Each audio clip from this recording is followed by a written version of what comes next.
संघर्ष का महत्व। जी हां, संघर्ष का महत्व।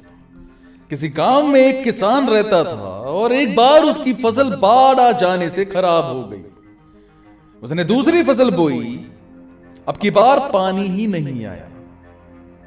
लगातार 2 फसलें खराब हो जाने से वो भगवान से बड़ा नाराज हो गया और भला बुरा कहने लगा। उसकी बातें सुनकर के भगवान प्रकट हो गए। तो भगवान ने किसान से वरदान मांगने को कहा। किसान ने कहा कि सिर्फ 1 साल मुझे मौका दीजिए, जैसा मौसम मैं चाहूं वैसा हो जाए, फिर आप देखना मैं कैसे अन्न के भंडार भर दूंगा। तो भगवान ने उसे यह वरदान दे दिया। अब किसान ने गेहूं की फसल बोई, उसने जैसा मौसम चाहा उसे मिला। अब समय के साथ फसल बढ़ी और किसान की खुशी भी।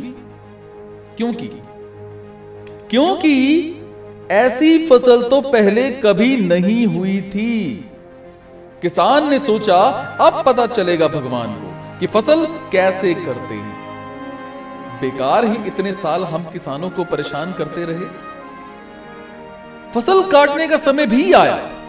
किसान बड़े गर्व से खेत में गया, लेकिन जैसे ही फसल काटने लगा तो उसने देखा कि बाली में एक भी गेहूं का दाना नहीं था। ये देख करके किसान बहुत दुखी हो गया और उसने परमात्मा से कहा, आपने ऐसा क्यों किया? भगवान प्रकट हुए और बोले, ये तो होना ही था। तुमने पौधों को संघर्ष का जरा सा भी मौका नहीं दिया, इसलिए सब पौधे खोखले रह गए। जब आंधी और तेज बारिश होती है तो पौधा विपरीत परिस्थिति में खुद को बचाने के लिए संघर्ष करता है। इससे उसके अंदर ऊर्जा का संचार होता है, तभी उसमें से अन्न उपजता है। भगवान की बात सुनकर किसान को अपनी गलती का एहसास हुआ। क्या मतलब है, क्या लर्निंग है? लाइफ में कई बार ऐसा समय आता है जब हम हर तरफ से हताश हो जाते हैं, तब भगवान को कोसते हैं। लेकिन इसका दूसरा नजरिया भी है।